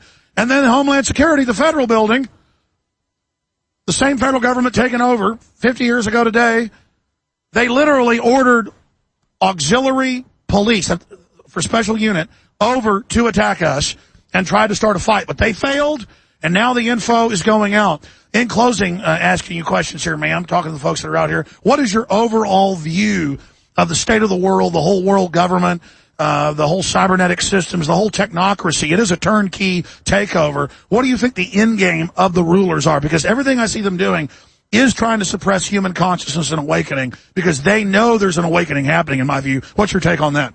Well, actually, it just makes me think of There Will Be Blood. Did you ever see that film? Excellent film. Right. I can't remember the director's name. Say John Paul Johnson something. Yeah, brilliant. I think that one has to understand that anyone that's attracted to that level of power, I think, is already in a kind of diseased state. Very few people would ever want to get to that level of domination, power, and to get to that place, you have to do a lot of really, I think, pretty bad things. So once those people get there, and once they get that kind of power, I think that that's what you're looking at is insanity. You're just looking at individuals who are insane and so mangled in their souls that they actually have no love or appreciation for the rest of humanity. And I think that is what's happening on this planet, that those individuals have gotten to that level of power, and I think they, keep on going, like the Rockefellers. I don't know how they manage to keep, spawning more evil creatures, but they do, and up they stay and sit on all of us, and it's repeated itself so many times throughout history. It's just now technology has given them a kind of an omnipotence that is terrifying, and that's why laws do have to be put in place. And when people say, like in England, they say, well, as long as you're behaving yourself, you've got nothing to worry about, but they don't understand that's such a simplistic viewpoint, because the very people that are protecting both intellectual, domains, artistic domains, are the first ones who are going to fall victims to that system. Yeah, of course, if you're just, running a shop, and you're minding your own business, no one's going to come get you. But the people that really keep society moving, keep art free, and really expressing what needs to be expressed, they're the first ones to get it in the back of the neck. And it's not in the kind of obvious way that it used to be, where you just get poisoned, stabbed, or whatever. You get sort of like intimidated, or you get dropped out of a circle of artists that would have otherwise been, backed with money, or you won't get spoken about in the newspaper. I mean, it's a very subtle way of just eliminating you from the scene. But when you have those monitoring systems that like the NSA, thank God for Edward Snowden. Bless his heart. Jesus. I can't imagine the embarrassment. Oh, that was the other thing. How about Obama putting, what's his name? James, what's his face? At the head of the NSA? Oh, absolutely. James Clapper. Right. In charge of the independent committee that's going to investigate the NSA. That's like having Hitler over Nuremberg, but expanding on those key points you're making, because you're really on target with that. The bad guys want all the intel so you can't expose their criminal operations, and they use the intel on you, like Google sells the data it's come out to all the shops online, so that when you go to a shop, they know you have more money. The cookie shows it, the prices are higher. Like, I could do that with my shopping cart. I could buy that data, that metadata they call it, from Google, that cookie data, and then when they come to the Infowars.com shop, it would have a higher price. No, I'm serious. That's one example of what the panopticon technology can do. What did you say, panopticon? It's a French term, for the around prison, and then they would have a tower where the guards could always watch you. Panopticon, panopticonic. Oh, well, I think the crucial thing is that we have to, as individuals, really, really support the Constitution, because that is the most unique. Nowhere else has it, really. I think maybe different countries are calling it. It's the most unique declaration of real spiritual rights. And it is a spiritual thing. I mean, how many of us, have different opinions? But the bottom line is that real independence, freedom of thought, freedom of speech, freedom of expression, with a great regard to helping and being of service. Because I don't think, people should just feel free that they can just go around and clock people on the head and go, yeah, well, I'm free. I'm going to clock people on the head. No, it's libertarian. You're free to do everything you want until it hurts somebody else or crosses onto there. But, I mean, this is like Clockwork Orange, though, because they are hiring the criminals to be the police now. What we saw today, not all of them, but that key group at the middle that attacked first, I mean, that was definitely like Ben Grimm or whatever his name is. I have to tell you, I just felt really sad when I saw them turn up. I just thought, really? It's going to come to this? We're talking about the First Amendment? Actually, I want to just say, there was a New Zealand TV lady that was there yesterday, and I stood behind her with my sign with the First Amendment. She said, don't stand there, you're blocking everything. And I said, well, I'm just stand back here. And anyway, we got into a little thing over it, and she didn't want me to be in the picture with her. And she said, look, I'm not having some lunatic stand behind me with a sign. I said, lunatic? I said, I'm defending the First Amendment. It's like the assumption that to be out here expressing yourself is an act of lunacy. I would say that's a pretty good indication of how totally distorted reality has become for the people who are supposed to be defending truth, right? Reporters. Sure, it absolutely shows. It shows how far we've gone. But the problem is I know I got to get it so close because it's set. I know. I'm so tired now I can hardly walk. Anyways, any other final points you'd like to make? Because those are really a lot of thought-provoking things you're saying. I believe there's an awakening happening. I see it. The system's scared.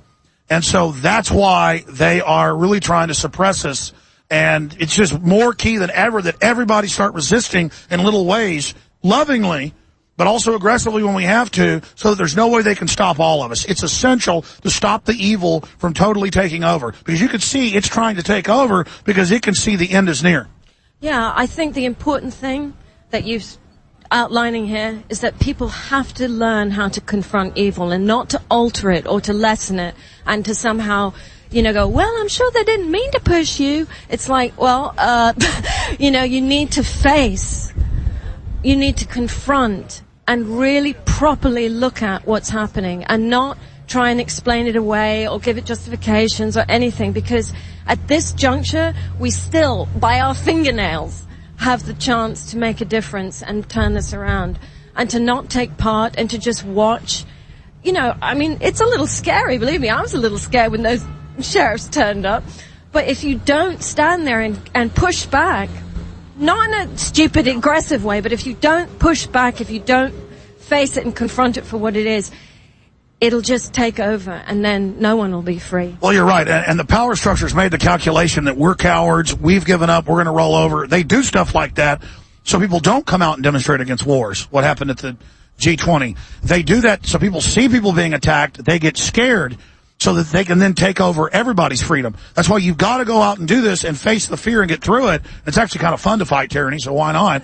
So that they understand that they've miscalculated and that it's going to backfire. But tyrants always miscalculate. Even though they have this mind of God, Google, NSA spy grid, they're not gods. They can't read that info because they're so evil. How could they, who are so unenlightened, ever think that they could read all the data they're getting? Because the data only shows that their system's already failing.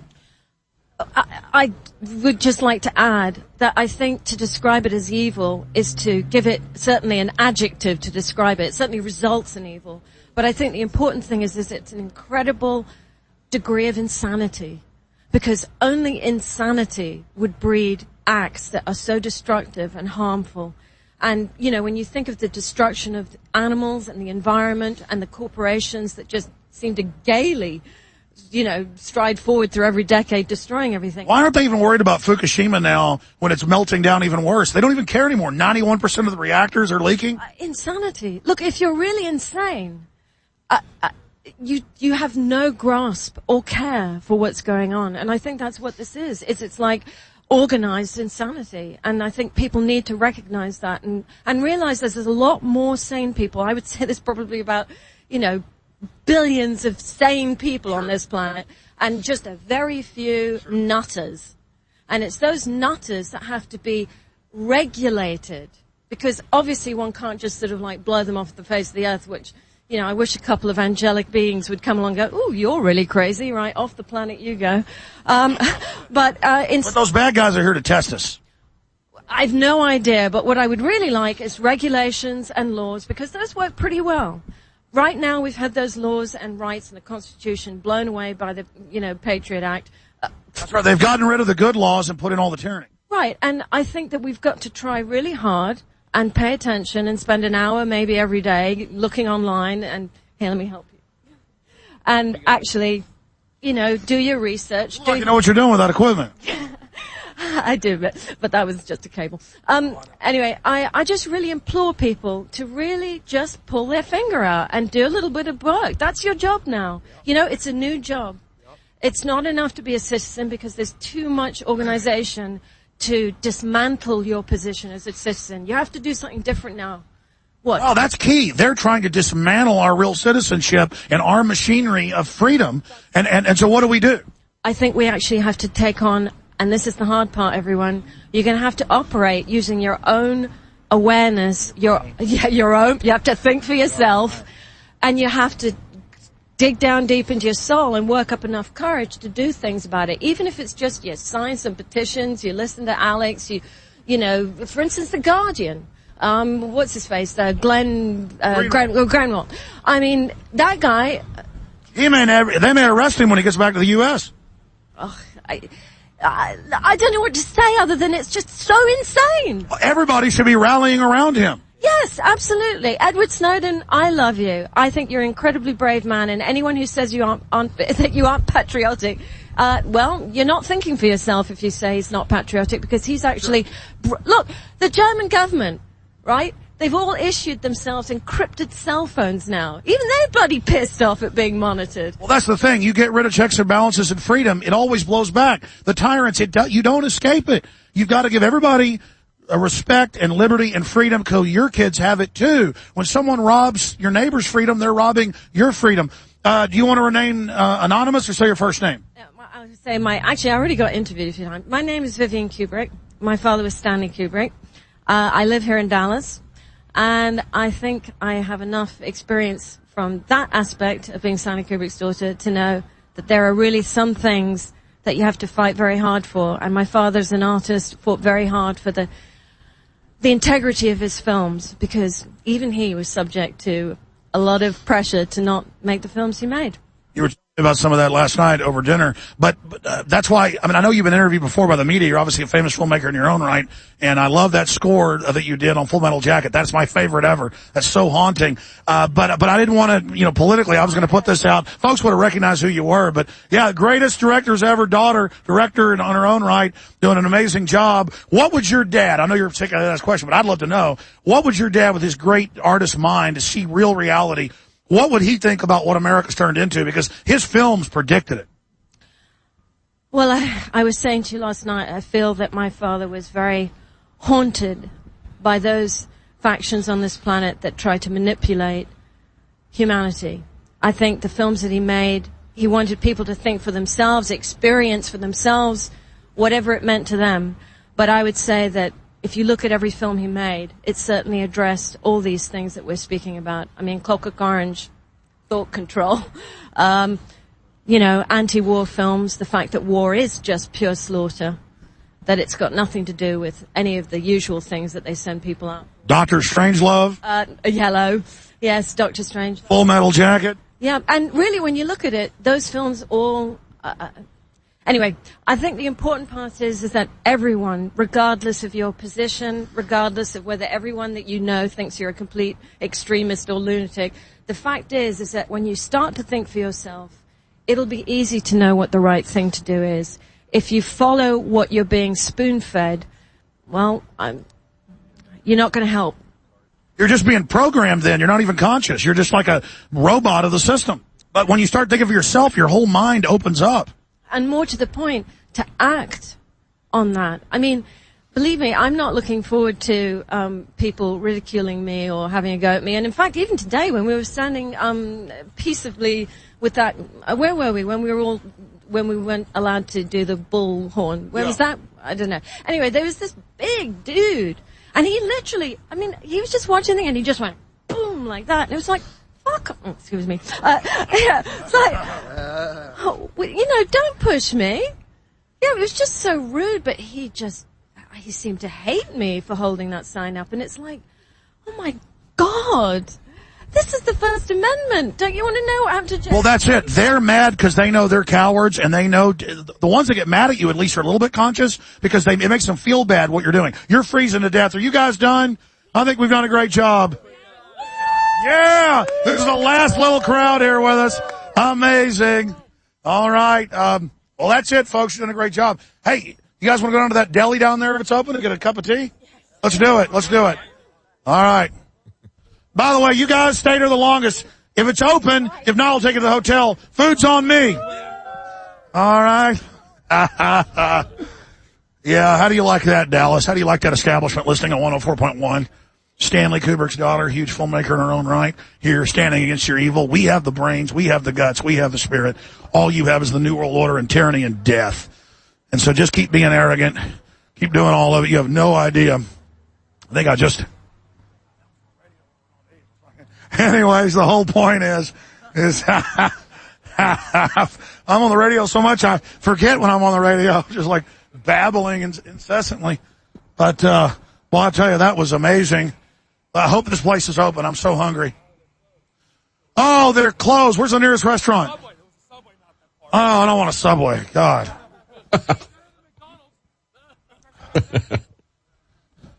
Well, I'm going to go broke, but since I said I'd do it, I'll do it. I'm going to do it. I'm taking you all to the hotel, and but just don't say where we're going, even though we're videotaping it live on air. I'll take everybody to the hotel and buy you something. But we're going to cut the transmission off now and not say where we're going. So, okay, here we go. You guys want to go over and get something to eat?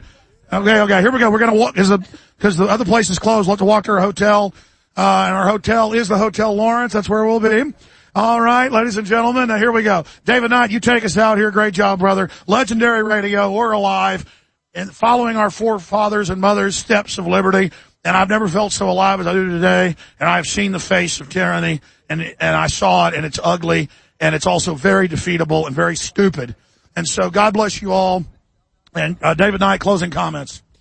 Very insightful comments from the daughter of Stanley Kubrick. And, I think what we saw today is exactly what people remember about the JFK assassination. That's just the mindless brutality of it, the mindless lies that we were told. And as I'm watching this, I'm actually thinking, you mentioned Clockwork Orange. I didn't know it was Stanley Kubrick's daughter, but I'm thinking about that movie, and I'm thinking about the criminals that, as the main protagonist, I guess you'd call him, got out of jail. He comes back and he sees these guys are now cops, and they get their kicks out of going around and beating people, which is what they did before they became cops. But that's the kind of people they were looking to hire in that society. And it looks like that's the kind of people that Homeland Security is looking for. Well, that's it for our broadcast today. Join us again on Sunday. This is the end of the broadcast.